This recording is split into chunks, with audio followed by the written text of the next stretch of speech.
All right, it's a big day of news related to ActiBliz, and I thought we could dive right into this one because I found this really interesting.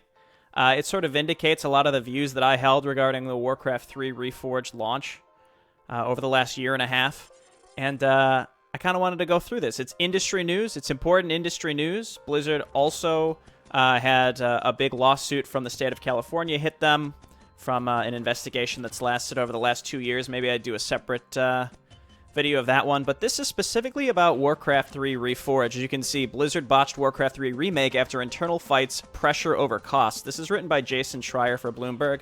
I'm a really, really big fan of Jason Schreier's exposés regarding the gaming industry. I've also read his 2 books, Blood, Sweat, and Pixels, and Press Reset. So I just wanted to point out that I do think he's a very reputable source when it comes to industry-related news. And yeah, I thought we could kind of read through this and I'd give my commentary on this because it's very topical to my channel, considering the majority of my views are very much for Warcraft-related stuff. But this is not reflective of the community.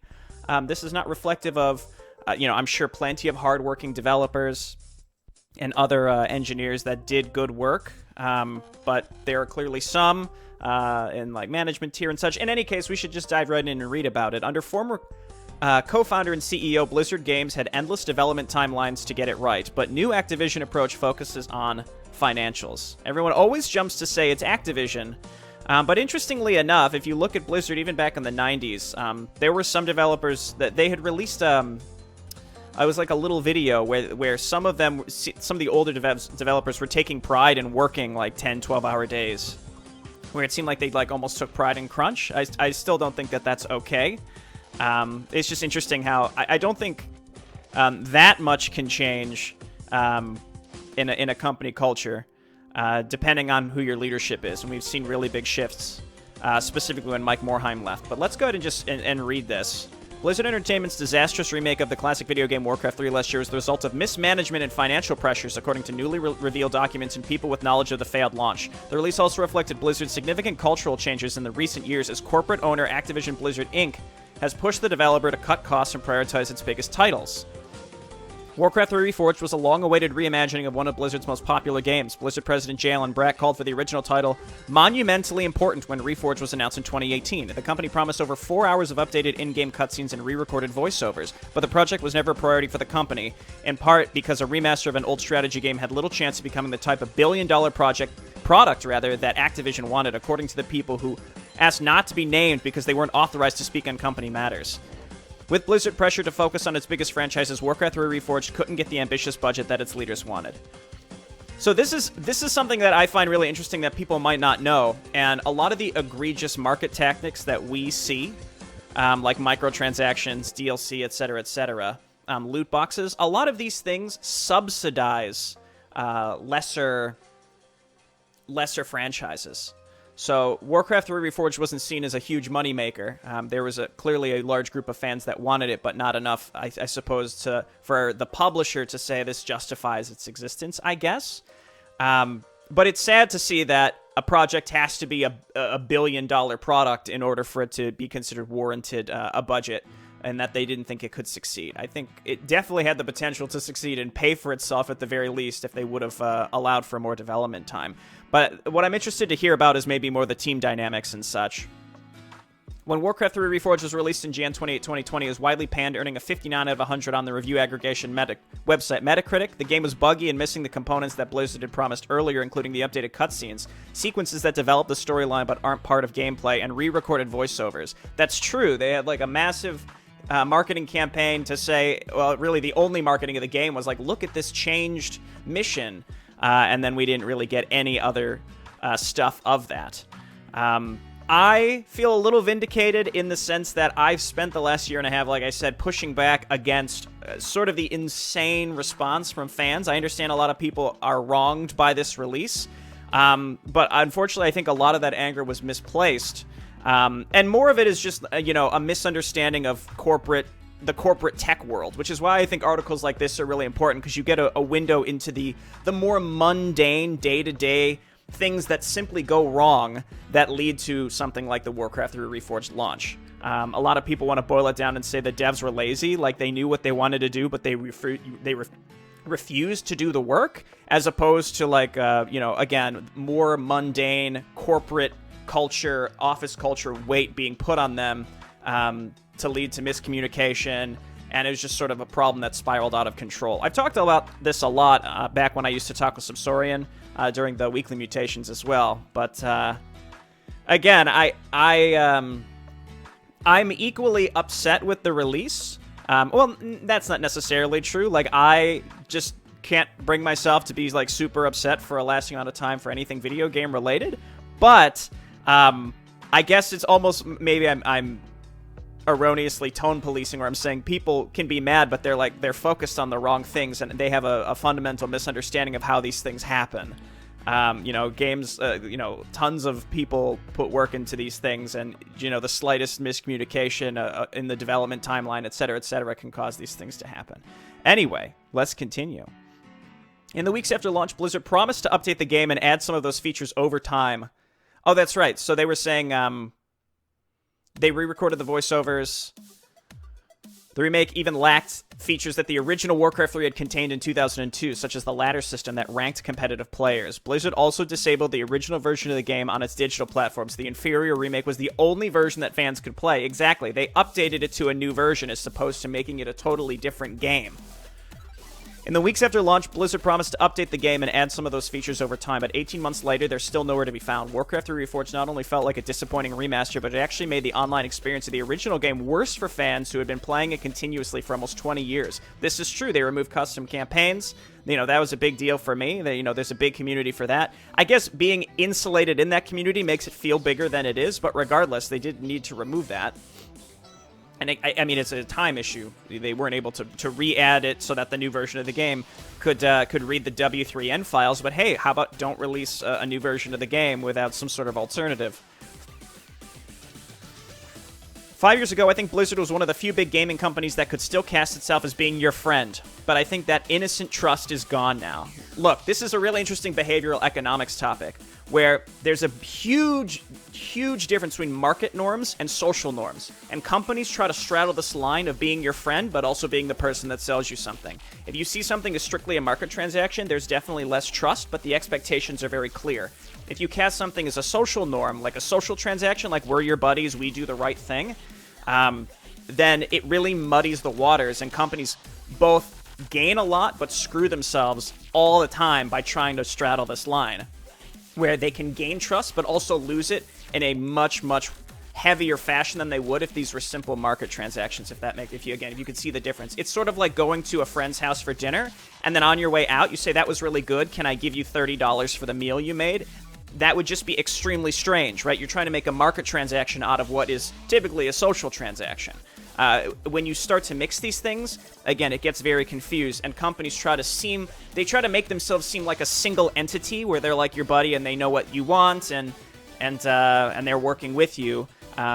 And in many cases, I think, unfortunately, a lot of the workers in these companies are forced to do that, like putting developers on community forums in the place of community managers, for example, to give updates to fans and stuff. That's an element of a company trying to be like your buddy, as opposed to simply making a product and selling it to you. And if you went in with that expectation of this is a product, as opposed to being overly attached to an IP because a company is selling it to you as a social interaction, or a social norm transaction, I should say, then you're way more likely to feel terrible when it doesn't turn out how you want it to. At the time, the company apologized for the launch and said it had chosen to backtrack on updating the cinematics because we did not want the in-game cutscenes to steer too far from the original game. But documentation produced after its release, as well as interviews with 11 people who worked on or close to the game, indicate that Reforged was actually rescoped due to budget cuts and internal arguments over the game's direction. So the interesting thing is, it wasn't that... Rescoped is really interesting. So they did intend to do these things, and then they pulled it back, as opposed to just totally messed up timelines on how long it would take to do it. They actually knew at a certain point that they were not going to deliver those things with the release, as opposed to fully intending to do it but running out of time. In a statement, an Activision Blizzard spokesman said the company offered no questions asked refunds to Warcraft 3 Reforged owners. Well, not at first. I remember for the first couple days, I remember there being some issues, but yes, eventually they did start doing that. Blizzard prides itself on releasing games when they're ready. Gameplay and quality come first and foremost, and our goal is always to do right by our community. The central issue with Warcraft 3 Reforged was an early unclear version and misaligned about whether the game was a remaster or a remake. This led to other challenges with the scope and features of the game and communications on the team with leadership and beyond, which all snowballed closer to launch. Developers across Blizzard pitched in to help, but ultimately bug fixing and other tasks related to the end of development couldn't correct the more fundamental issues. The woman added that as a result of the negative reactions to Warcraft 3 Reforged, the upcoming Diablo 2 remake planned for the release in September will be a pure remaster, faithful to the art, gameplay, and cinematics of the original game. That sounds much more like StarCraft Remastered, and it does not seem like they're overextending themselves. Since its founding in 1991, Blizzard has grown into one of the biggest US-based game publishers by releasing critically acclaimed lucrative titles. Franchises such as Diablo and Overwatch have helped Activision Blizzard reach $8 billion in revenue last year. Blizzard's success under co-founder and former chief executive officer Mike Morheim was a product of its high standards for quality and willingness to delay games until they were ready. But Activision, which absorbed Blizzard in 2007, had left it largely to operate independently, has been taking a bigger role in Blizzard's operations recently, putting financial pressures on the developer. I want to talk about this because I am a very firm believer, as someone who's worked in corporate tech for most of my life, that most of my professional life, I should say, not when I was like 12, leadership is so important, top-down leadership. People liked Mike Morheim. It seemed like a lot of the folks at Blizzard had respect for him, and Mike Morheim respected his IPs to the point where he was willing to take financial losses on IPs just because he liked them, and I think his workers respected that as well. This is really important, and it builds a culture around your games, it builds a community around your games, and specifically a workplace environment that people want to work in because they take passion in the things they're working on. So they might be willing to stay a few extra hours, and it's not considered crunch. When Morheim left, I think that was definitely the inflection point, without a doubt. And I think Morheim left, it was right around when we found out that Activision was auditing Blizzard's financials and finding out, hey, you're spending more money on some of these IPs than we think you should be because you're not giving us a big enough return. Capitalism, right?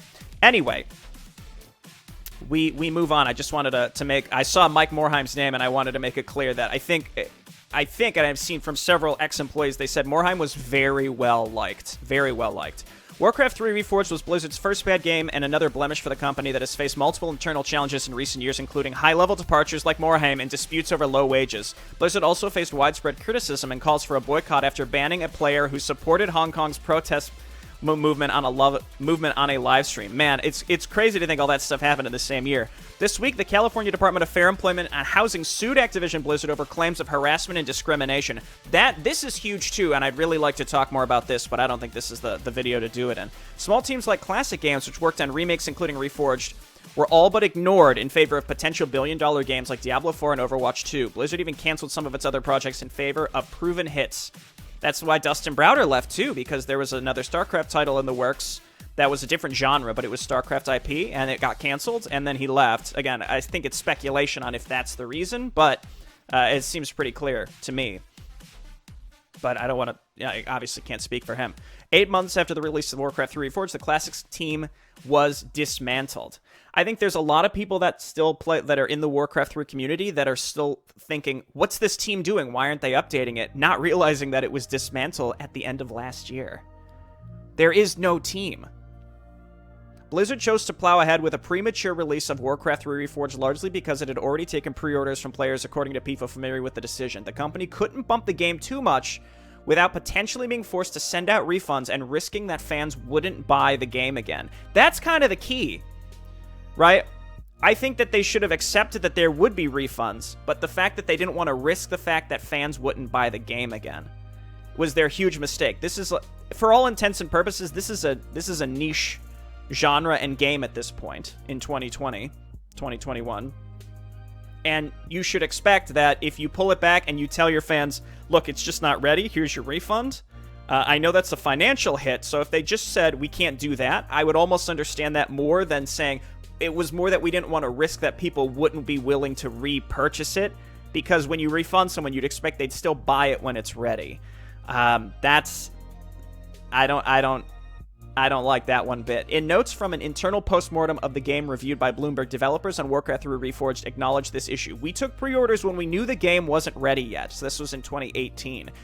They said, adding later that the company needs to resist the urge to ship an unfinished product because of financial pressure. The Blizzard spokesman said that in hindsight, we should have taken more time to get it right, even if it meant returning pre-orders. Exactly. In the beginning, the Classics team had ambitious plans. Throughout 2017 and 18, developers revamped the game script and re-recorded all the dialogue. So they actually did re-record all of that. The goal was to rewrite scenes and flesh out characters to align them with the lore of World of Warcraft, the massively popular online game that had been evolving the story of the franchise for the previous half-decade. And my thought is, if the reason that their reason that they didn't go through with it was BS is because they could have still put that stuff in there and given you the option to still use the classic, to still play classic. The current version of the game, you can still play the classic version of the campaigns. So all they had to do, if they really said, well, we don't want to upset fans by diverging too much, is just give them one version with the new stuff and keep the old version, and you don't have to do any changes.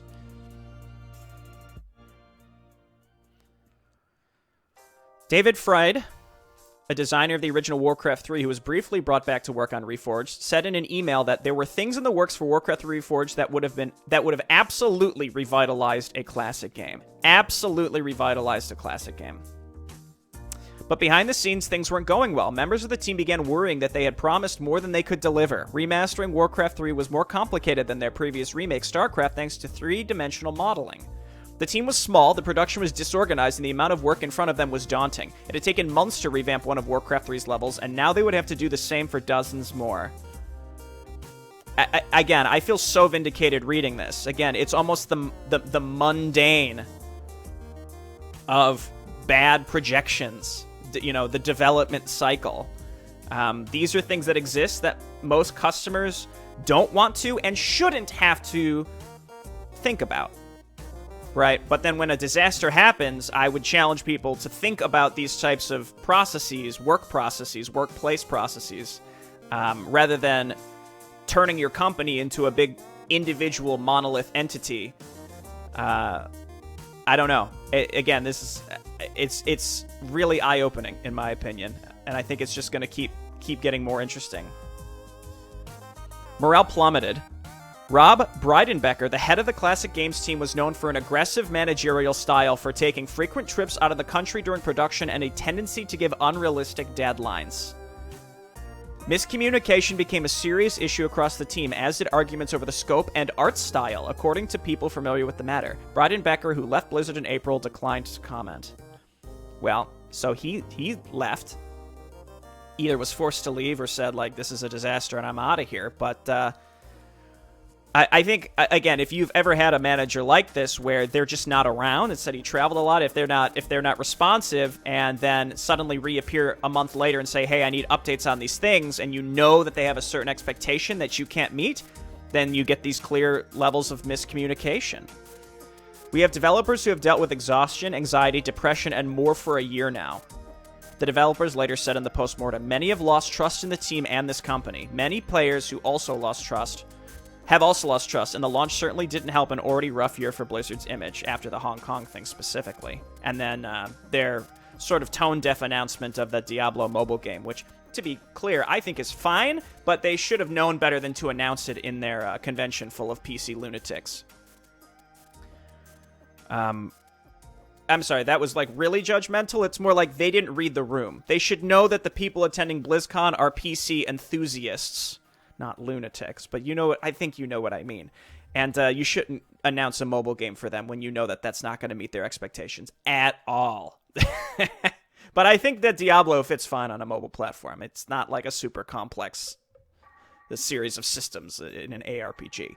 Anyway, the team, which has a reputation of taking on outcasts from other Blizzard departments, was restricted in hiring due to a limited budget. This one sentence says so much more than people might expect. Had the reputation of taking on outcasts from other Blizzard departments. That is so nebulous, but I feel like if you read it a little uncharitably, what this is basically saying is people that weren't able to succeed in other more traditional groups that were working on the bigger titles got sort of dumped into classic games. Again, I say that's an uncharitable reading, because that's not necessarily true, but one could certainly read that this way. Some people had to do multiple jobs at once, working many nights and weekends to try to finish the game. And there's the crunch. We always knew there would be crunch. So that's the other thing I would say. If you're upset with Warcraft 3 Reforged, I'm sorry, but I would rather have no game at all then force people to work these types of hours. I think that is unacceptable. Unacceptable. Technological obstacles and conflicts among the team only exacerbated the problems. A mass layoff of nearly 800 people in February 2019 hollowed out Blizzard's support departments, which also hurt the team. We were missing and/or had the wrong people in certain lead roles. The team structure didn't set up the project for success. Warcraft 3 Reforged began gradually losing features. Management threw out the revised scripts and re-recordings the team had done, according to people familiar with the process, choosing instead to stick with the original dialogue and voice acting. So they had it. They had that stuff recorded. That's even more interesting. I wonder if those still exist somewhere. But we were missing and or had the wrong people in certain lead roles. And this goes back to me saying that top-down leadership is so important in these large corporate structures. So terribly important for group morale and actually just getting things done. It's crazy. Fried, who departed the project as it was rescoped, pinned the blame for these shifts on Blizzard's corporate parent. I am deeply disappointed that Activision would actively work against the interests of all players in the manner that they did. He added that it was quite telling that Morheim had resigned just weeks before Warcraft 3 Reforged was presented in November 2018 at BlizzCon, the company's annual fan convention. Again, this is all speculation. The implication is Morheim knew that, again, Blizzard was being audited by Activision and basically telling them, like, hey, you're spending too much money on these projects that we don't see high returns in. What are you doing? And Morheim said, I hate you. I'm leaving.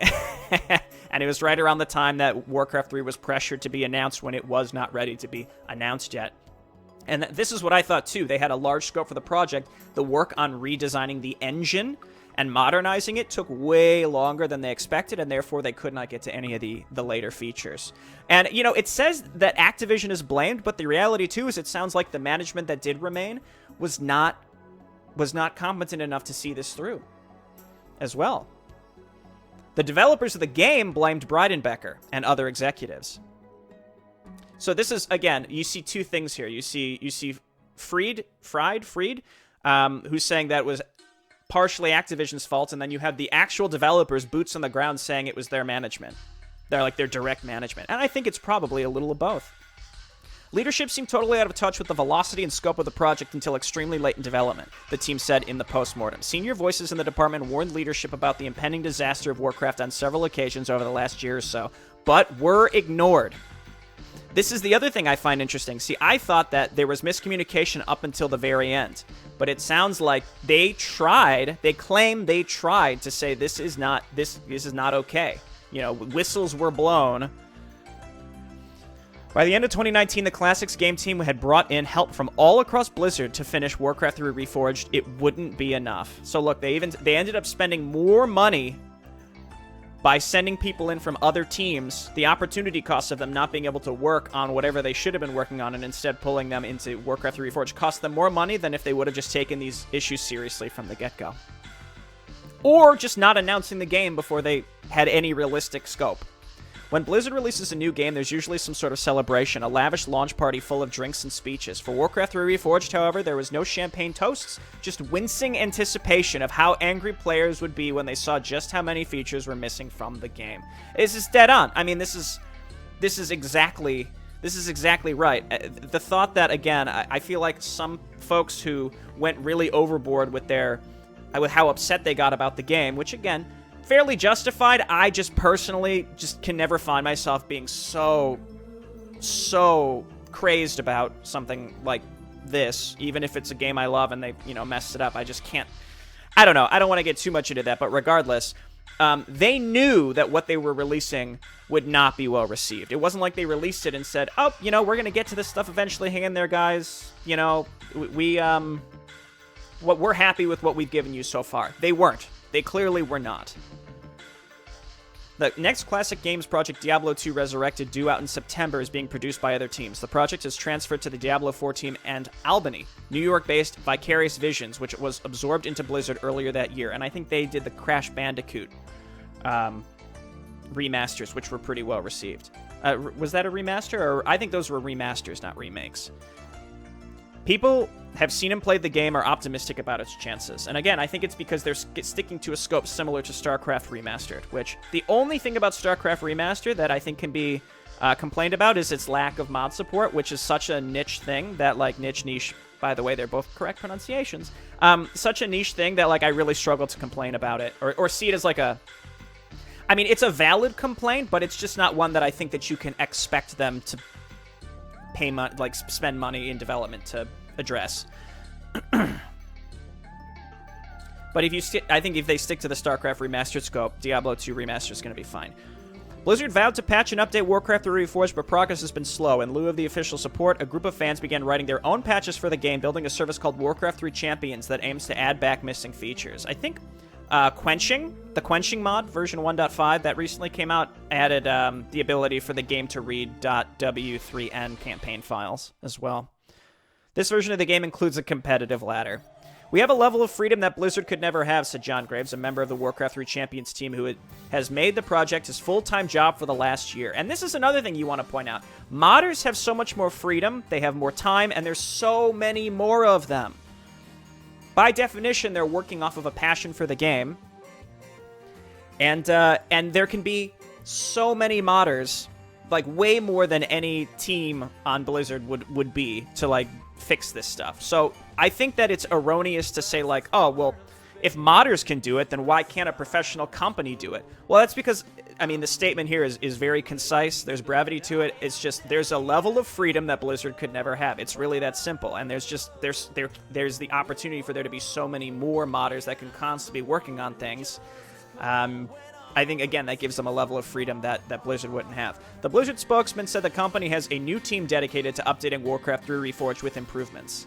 I'll believe that when I see it. In these efforts, we realize our work and actions will speak louder than our words. Across many projects, we've made process improvements, implemented better milestone planning, and improved visibility into work in progress. One thing that we haven't been doing, apparently, is addressing workplace toxicity when it comes to diversity and inclusiveness. Oops!